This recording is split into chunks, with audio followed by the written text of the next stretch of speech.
lagi dengan saya Winda Niagara Sitohang, guru penggerak angkatan 10 dari Kabupaten Humbang Pasuruan. Saya mengajar di Sekolah SD Negeri 173317 Lubutua.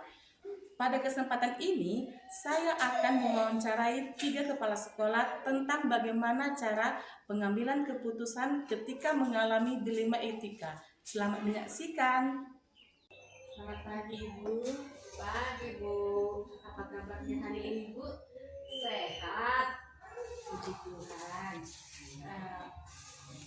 Sebelumnya Ibu, saya mau memperkenalkan diri saya dulu.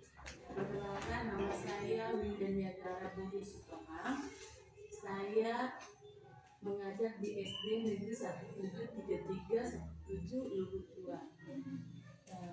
Boleh perkenalkan diri Ibu? Boleh Bu, nama saya Desa Nur Tegalu SPDSP, NIK-nya 1969 1201 1993 05 2001. Saya bertugas di SD Negeri 175775 Bonandolo. Oke, terima kasih Ibu. Ibu mengajar di SD Bonandolo ya Bu ya? Iya Bu. Begini Bu, saya kesini bertugas untuk menyampaikan beberapa pertanyaan tentang pengalaman Ibu sebagai kepala sekolah, terutama tentang pengambilan keputusan dilema etika. Tentunya Ibu pernah mengalami kasus dilema ya Bu ya? Jadi Bu, saya ingin bertanya kepada Ibu, selama ini bagaimana Ibu dapat mengidentifikasi kasus-kasus yang merupakan dilema etika atau rujukan moral? Biasanya kita mengetahui dilema etika ini saat ada konflik antara aturan sekolah dengan kebutuhan pribadi siswa. Seperti misalnya siswa sering terlambat di sekolah, tapi sebenarnya niatnya tinggi untuk tetap masuk ke sekolah. Atau bisa juga siswa suka berkelahi karena hal-hal sepele, dan masih banyak lagi Bu yang lain sebagainya. Oke, Ibu, berarti di sini kasusnya banyak yang Ibu jumpai anak yang datang terlambat ke sekolah ya Bu, kemudian berkelahi baik itu di dalam kelas maupun di luar kelas ya Bu ya, sering dijumpai. Kemudian selama ini bagaimana Ibu menjalankan pengambilan keputusan di sekolah Ibu, terutama untuk kasus-kasus di mana ada dua kepentingan yang sama-sama benar atau sama-sama mengandung nilai kebajikan. Biasanya saya mengajak beberapa orang dari pengelola sekolah atau dari pimpinan untuk berdiskusi. Kami mempertimbangkan semua sisi dari masalah dan dampaknya sebelum memutuskan. Kami berusaha mencapai kesepakatan bersama yang adil untuk semuanya. Oh, berarti di sini Ibu mengajak Bapak Ibu guru ya melakukan diskusi untuk memberikan suatu keputusan nantinya ya Bu ya. Oke Bu. Pertanyaan selanjutnya, langkah-langkah atau prosedur seperti apa yang biasa Ibu lakukan selama ini Bu? Langkah-langkahnya biasanya tentu kita kumpulkan informasi dari setiap guru, terutama dari guru kelas. Kemudian kita mengidentifikasi nilai-nilai yang bertentangan. Setelah kita mengumpulkan informasi-informasi itu, kita nanti mempertimbangkan kalau kita membuat keputusan apa dampaknya untuk semua orang.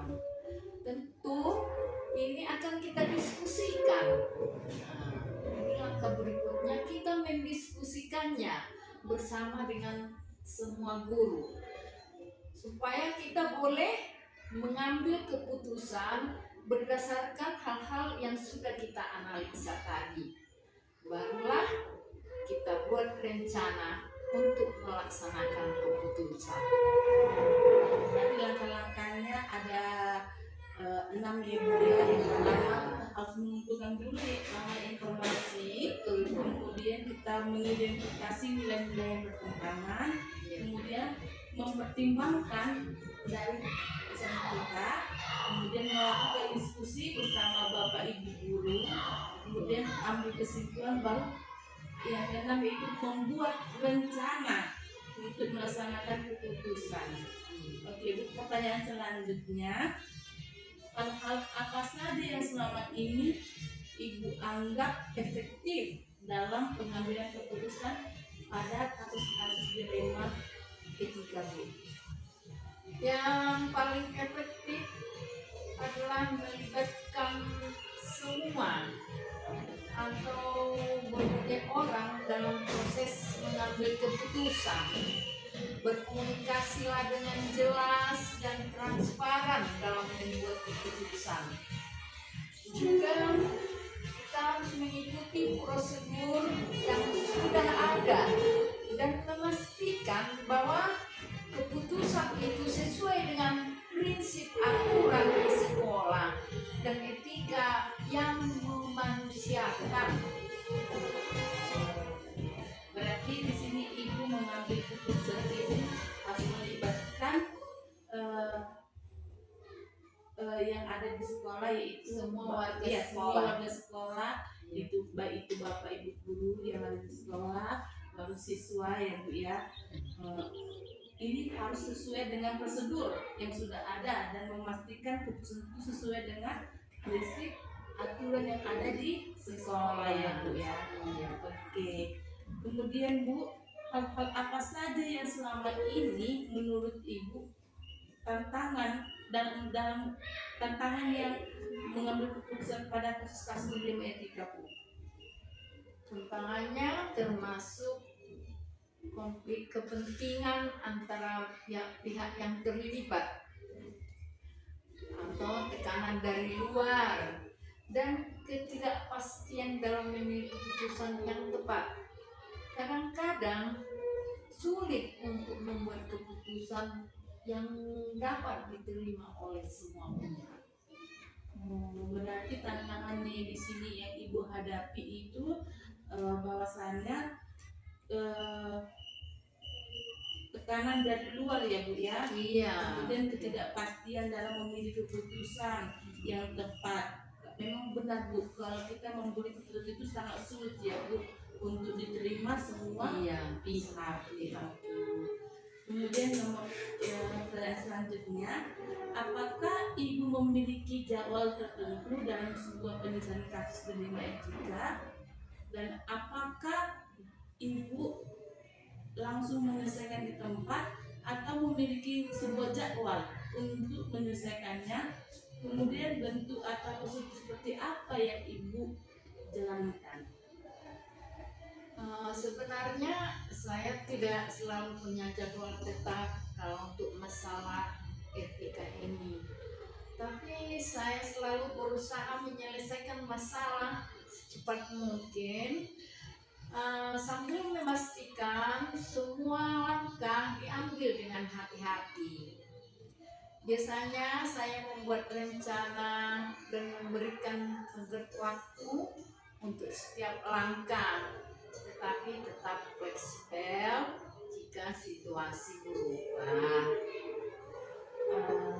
Berarti di sini Ibu menyelesaikan masalah bisa Ibu lakukan dengan secepat mungkin ya gitu ya Bu, sambil memastikan semua langkah itu diambil dengan hati-hati. Kemudian adakah seseorang yang mendukung dalam pengambilan keputusan dilema etika, dan faktor-faktor apa saja yang selama ini yang mempermudah Ibu dalam pengambilan keputusan kasus dilema etika Bu? Tentu ini dukungan dari tim yang kompak di sekolah kita ini. Dan kita memiliki pedoman etika yang jelas sangat membantu. Terkadang kita juga melibatkan mediator dari luar jika itu dibutuhkan untuk mendapatkan pandangan tertentu atau pandangan tambahan gitu. Dukungan dan keterlibatan seluruh warga sekolah sangat memudahkan untuk membuat keputusan. Baik Ibu, benar Ibu katakan bahwasanya setiap mengambil keputusan kita harus berdiskusi ya Bu ya, melibatkan semua warga yang ada di sekolah ini agar keputusan yang kita berikan mendapatkan solusi yang lebih baik lagi seperti itu ya Bu ya. Oke Ibu, pertanyaan selanjutnya yang terakhir, dari semua hal yang telah Ibu sampaikan, pembelajaran dan komunikasi, pembelajaran apa yang dapat Ibu petik dari pengalaman Ibu dalam mengambil keputusan dilema etika Bu? Saya belajar bahwa keterbukaan dan komunikasi sangat penting ketika kita mengambil keputusan. Saya juga belajar bahwa penting untuk mempertimbangkan semua aspek dan dampak dari sebuah keputusan serta fleksibel untuk menyesuaikan keputusan jika diperlukan. Jadi keputusan yang kita buat itu harus dapat diterima oleh semua, dan apabila ada perubahan, karena setiap waktu perubahan itu bisa terjadi, jangan keputusan yang kita ambil itu bersifat ketat. Begitu Bu dalam mengambil keputusannya. Saya rasa seperti itu ketika kita mengalami dilema etika di sekolah. Baik Ibu, berarti bisa saya simpulkan bahwasanya kalau kita mengambil kesimpulan itu kita harus mempunyai komunikasi dan juga keterbukaan supaya solusi yang kita berikan dapat diterima semua orang tanpa merugikan orang lain gitu ya Bu ya. Baik Ibu, terima kasih atas waktunya. Selamat bekerja Ibu. Sehat-sehat Ibu, panjang umur. Selamat pagi Ibu. Selamat pagi Bu.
Selamat pagi Ibu.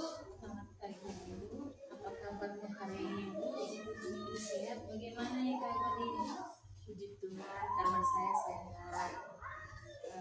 Perkenalkan Bu, nama saya Ibu Indah Niagara Sitolang.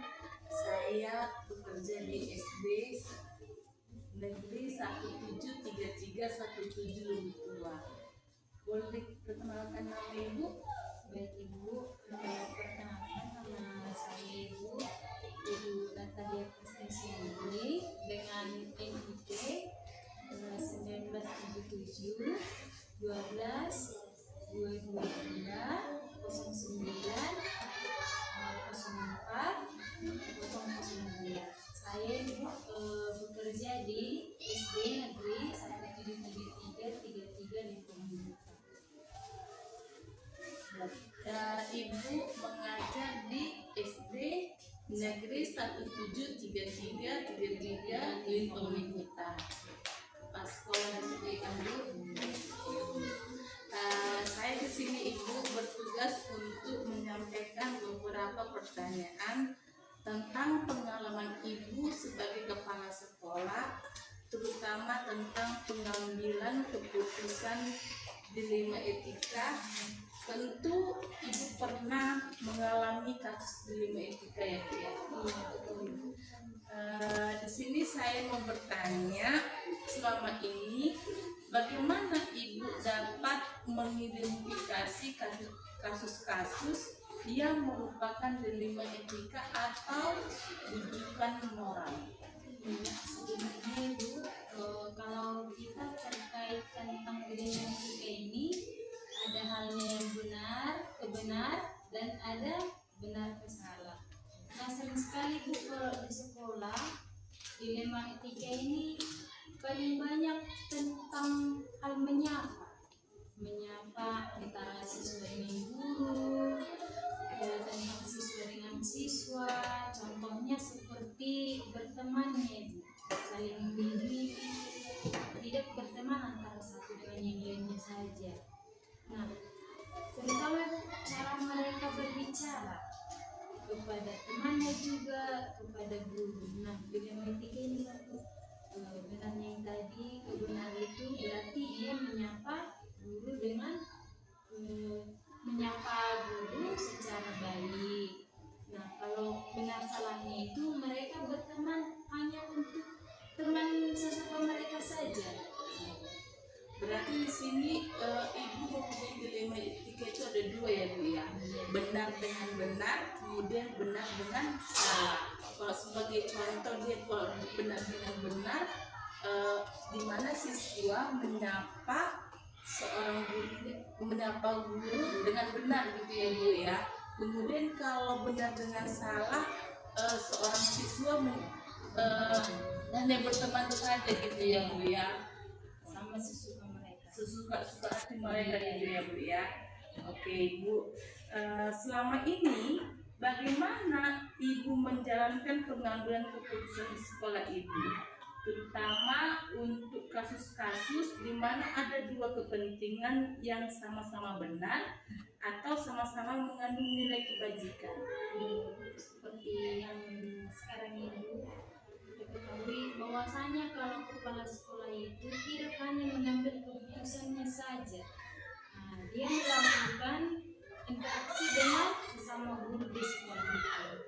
Nah, mereka itu pertama sekali itu mencari apa penyebab daripada sebuah dilema etika yang tadi itu. Nah, baru setelah itu mereka akan berdiskusi kembali mencari apa solusi yang akan mereka buat tentang keputusan dari dilema etika yang sudah kita temukan tadi. Seperti itu. Berarti di sini Ibu pertama kali itu mengetahui apa permasalahannya, kemudian penyebab dari permasalahan ini apa, kemudian mencari solusi dengan cara berdiskusi dengan tim guru ini ya Bu. Oke. Kemudian yang ketiga, langkah-langkah atau prosedur seperti apa yang biasa Ibu lakukan selama ini? Oke Bu, sama seperti yang tadi ya Bu. Kita mencari penyebabnya dulu. Terutama kalau tadi dilema etika ini banyak kan dari siswa. Nah, kita mencari penyebabnya dari siswa itu. Apakah memang penyebabnya hanya dari dia atau ada dari temannya, ada dari masyarakat di luar seperti itu. Baru dari sini nanti akan muncul ditemukan kita menemukan para guru,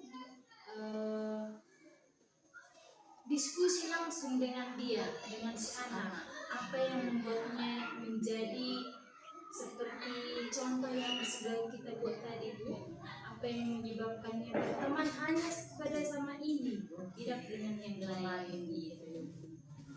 Berarti ibu melakukan memanggil anak tersebut, melakukan komunikasi interaksi sama anak tersebut, kemudian melakukan pertanyaan, mengapa kamu hanya berteman dengan si ini aja, yang lainnya tidak mau berteman gitu. Oke Bu, hal-hal apa saja yang selama ini ibu anggap efektif dalam pengambilan keputusan pada kasus-kasus dilema etika? Iya, sama seperti yang tadi Bu. Kita pertama sekali harus berdiskusi dengan tim guru. Apapun yang membuat masalah si anak tentang dilema etika, pasti kepala sekolah harus terlebih dahulu memanggil semua tim guru untuk membicarakan hal tersebut seperti itu. Berarti di sini ibu melibatkan ya Bu ya, melibatkan kepala sekolah beserta dengan guru-guru di sekolah gitu ya Bu ya, supaya mendapatkan solusi yang terbaik untuk anak tersebut ya Bu. Baik Ibu, hal-hal apa saja yang selama ini merupakan tantangan dalam pengambilan keputusan pada kasus dilema etika Bu? Kalau tantangannya mungkin bukan hanya satu, tetapi ada 2, ada 3. Nah, kalau tantangannya itu Bu, kita mendekati si anak itu, dia merasa seperti ada masalahnya, tidak mau langsung berbagi cerita, pasti ada hambatannya dari hatinya ataupun itu nanti kalau pas sama ini jadi seperti ini. Kebanyakan juga Bu, kalau anak-anak itu kalau sudah cerita sama itu, nanti pasti Kita sama yang lain gitu ya Bu. apalagi terutama sama orang tua, tadi ini. Berarti di sini bisa kita dapat kesimpulan Bu, bahwasanya anak tersebut tidak terbuka ya pada ibu gurunya, karena dia takut nanti ketika dia bercerita sama ibu gurunya, Kawannya ada nanti kawannya mendengarkan atau gurunya mau menyampaikan permasalahan yang dihadapi anak tersebut gitu ya Bu ya.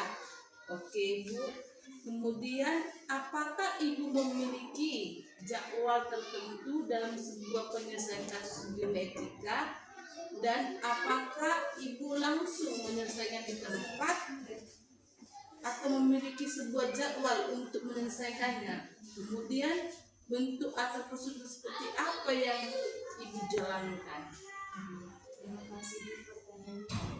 Kalau terkait tentang jadwal Ibu, sepertinya tidak ada. Bahkan ketika dilema etika tadi sudah muncul, di situ baru kita langsung melakukannya. Nah, contohnya Bu, kalau hanya seperti tadi masalah ke temannya, hanya itu kan Bu, bisa kita selesaikan secara langsung di situ saja tanpa mengambil jadwal. Iya. Berarti bisa berarti ibu melakukannya itu kalau bisa secepat mungkin melakukannya ya Bu. Ketika ada masalah selesaikanlah secepatnya, jangan dilama-lamakan gitu ya Bu. Berarti di sini kasus anak tersebut itu tidak memiliki karakter. Iya. Ya, padahal kalau kita lihat ya Bu, selama ini kan kalau di sekolah itu jangan hanya pengetahuannya saja yang ada, tetapi karakter itu penting ya, sangat penting ya Bu, dilakukan atau dilaksanakan di sekolah maupun di luar sekolah gitu ya Bu ya.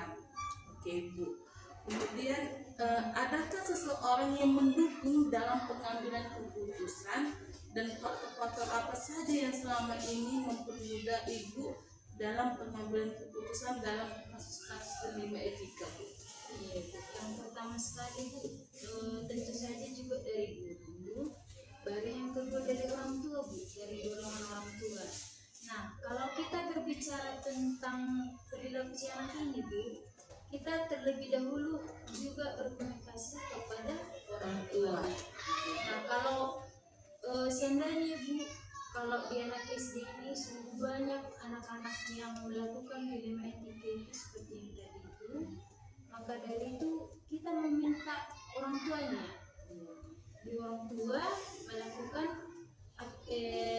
diskusi lagi sama anaknya, berbicara apa penyebabnya, apa masalahnya, lalu orang tua memberitahukan kepada sekolah lagi. Nah, lalu di situ Ibu, kepala sekolah dan orang tua beserta entah wali kelas bisa Ibu dikatakan, mereka saling berdiskusi lagi untuk menarik kesimpulan dari permasalahan si anak tadi.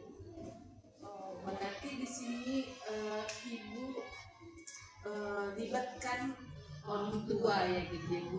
Memang sangat penting orang tua dilibatkan dalam kasus ini Bu, karena kita ketahui ya siswa lebih banyak waktunya itu bersama dengan orang tua. Apalagi kita ketahui kalau karakter anak itu bisa dilihat dari karakter orang tuanya gitu ya Bu ya. Jadi ini sangat mendukung sih sebenarnya Bu kalau orang tua ikut serta dalam mendidik karakter anak tersebut ya Bu ya. Oke, dari semua hal yang telah disampaikan, pembelajaran apa yang dapat Ibu petik dari pengalaman Ibu mengambil keputusan dilema etika Bu? Pasti di setiap sekolah itu terutama anak-anak, pasti setiap anak-anak itu memiliki masalah pribadi lepas pribadi. Nah bukan semua mereka menceritakan kepada guru, kepada teman, kepada orang tua terlebih dahulu. Maka dari itu Ibu, apapun yang terjadi, apapun ceritanya, mereka harus menyampaikannya biar kita mengetahui bagaimana mereka di dalam kehidupannya. Biar jangan hanya mereka Bu, biar jangan nanti kan Bu, yang kalau anak SD diam, ya kita harus mendekati. Berarti di sini Ibu dapat mengambil keputusan itu ya, maksudnya kita sebagai guru harus dekat bersama siswa ya Bu, dimana nanti siswa tersebut dengan adanya kedekatan kita, siswa itu jadi terbuka, berani untuk mengungkapkan isi hatinya gitu ya Bu ya, tanpa harus malu-malu atau rasa takut gitu ya Bu. Gimana lah dianggapnya kita ini seorang guru adalah orang tuanya gitu ya Bu ya. Siapa lagi orang tuanya kalau buat kita di sekolah kan Bu. Jadi kan nggak salah kalau mereka terbuka dengan gurunya gitu ya Bu. Oke Ibu, terima kasih atas waktu dan kesempatannya. Selamat bekerja, selamat beraktivitas ya Bu, selamat pagi Bu. Selamat pagi juga Ibu, terima kasih.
Selamat pagi Pak. Selamat pagi, ada yang untuk saya bantu.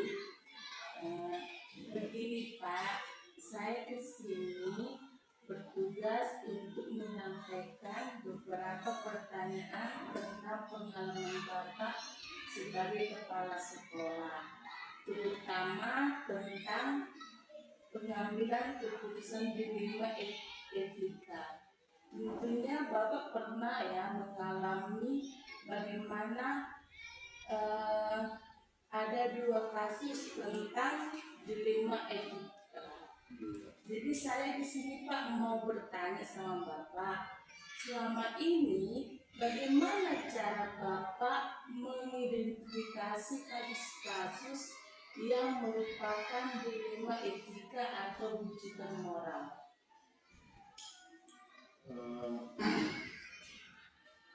Biasanya kami duduk bersama tim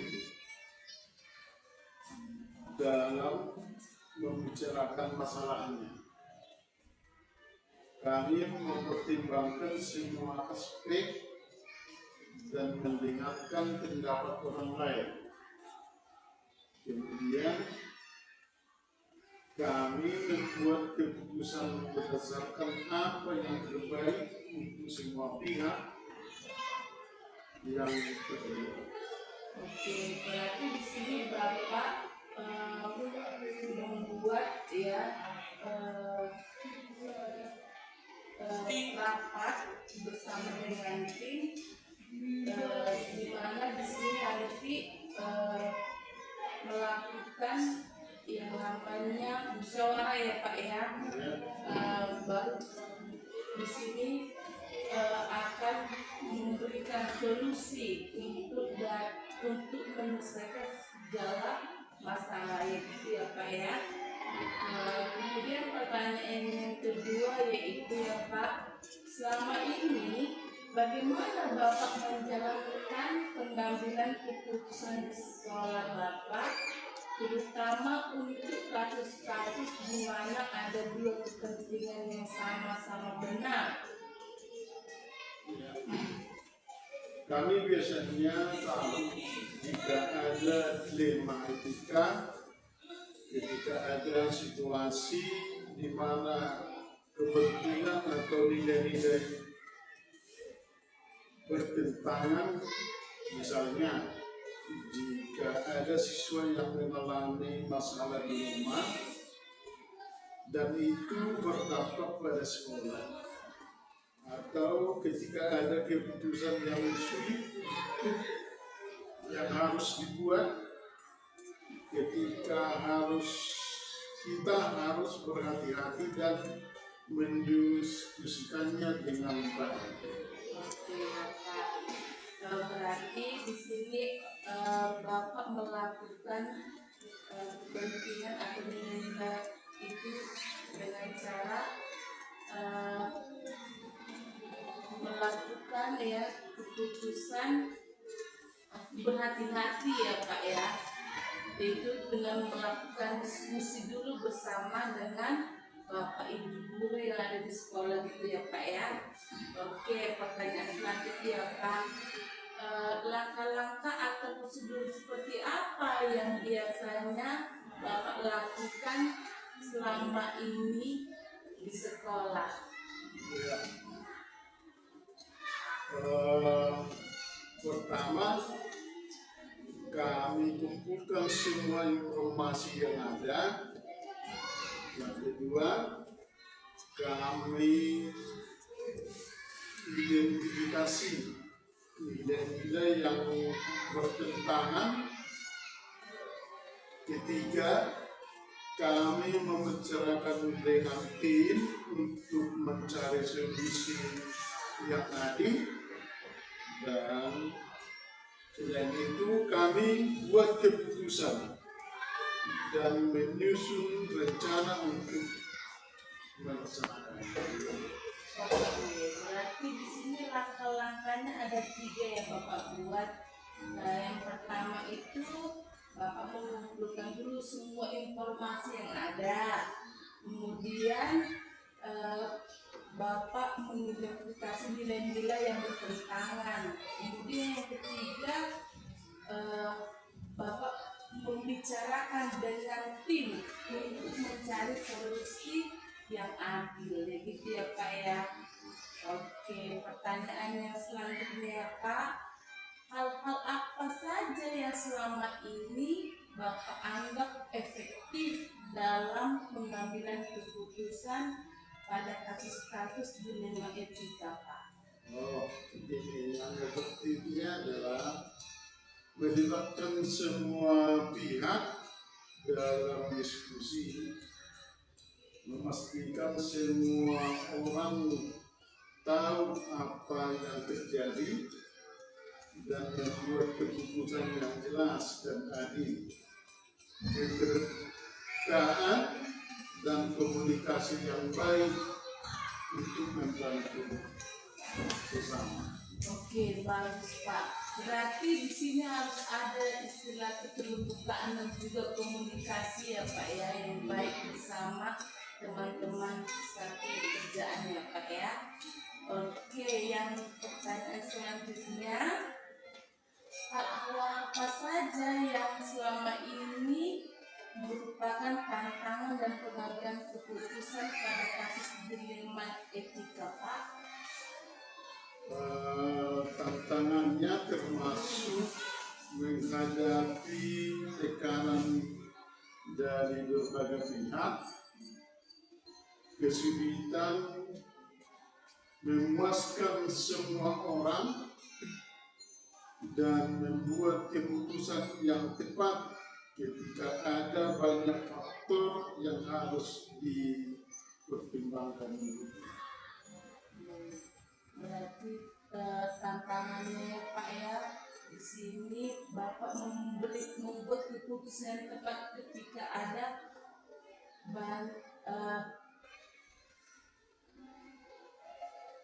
tantangannya yaitu tekanan dari berbagai pihak, kemudian kesulitan dalam memuaskan semua orang, kemudian juga membuat keputusan yang tepat ya ketika ada banyak faktor yang harus dipertimbangkan.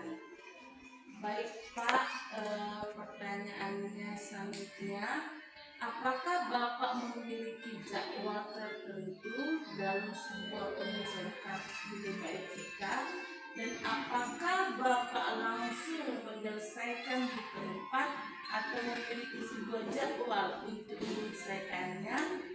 Kemudian bentuk atau prosedur seperti apa yang Bapak jalankan nantinya? Kalau itu kami tidak punya jadwal tetap, tapi kami berusaha untuk menyelesaikan masalah secepat mungkin. Kami buat tindakan dan memberikan waktu untuk setiap langkah agar semua berjalan dengan lancar.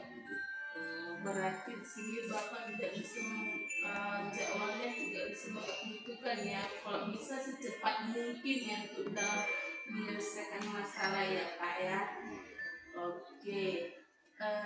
Adakah seseorang yang mendukung dalam pengambilan keputusan, dan faktor-faktor apa saja yang selama ini mempermudah Bapak dalam pengambilan keputusan dalam kasus dilema etika Pak? Dukungan dari tim sekolah, adanya pedoman yang jelas, dan bantuan dari konsultan jika perlu sangat membantu. Dukungan dari pimpinan dan komunikasi sekolah juga sangat penting untuk dilakukan. Berarti dukungan ini dari tim ini termasuklah Bapak Ibu guru yang ada di sekolah ya Pak, siswa juga termasuk juga ya Pak ya, komite sekolah dan juga komunitas sekolah juga ya Pak ya. Oke, dari semua hal yang telah disampaikan, pembelajaran apa yang dapat Bapak petik dari pengalaman Bapak dalam mengambil sebuah keputusan dilema etika Pak? Saya belajar pentingnya komunikasi yang terbuka dan mendekatkan semua pihak dan pendapat semua pihak. Kita juga perlu fleksibel dan setiap menyesuaikan keputusan berdasarkan situasi yang ada, agar keputusan yang diambil tepat, adil, bermanfaat bagi sesama atau semua yang ada. Oke Bapak, terima kasih Bapak. Berarti di sini bisa kita simpulkan bahwasanya Bapak bisa mengambil sebuah keputusan jika kita memiliki komunikasi bersama dengan tim satu kerja ya Pak ya. Berarti harus ada saling keterbukaan ya Pak ya, antara kepala sekolah dan juga bersama dengan Bapak Ibu yang ada di sekolah. Baik Bapak, terima kasih atas wawancara kita hari ini. Selamat pagi, selamat bekerja Pak. Selamat ya, semoga bermanfaat.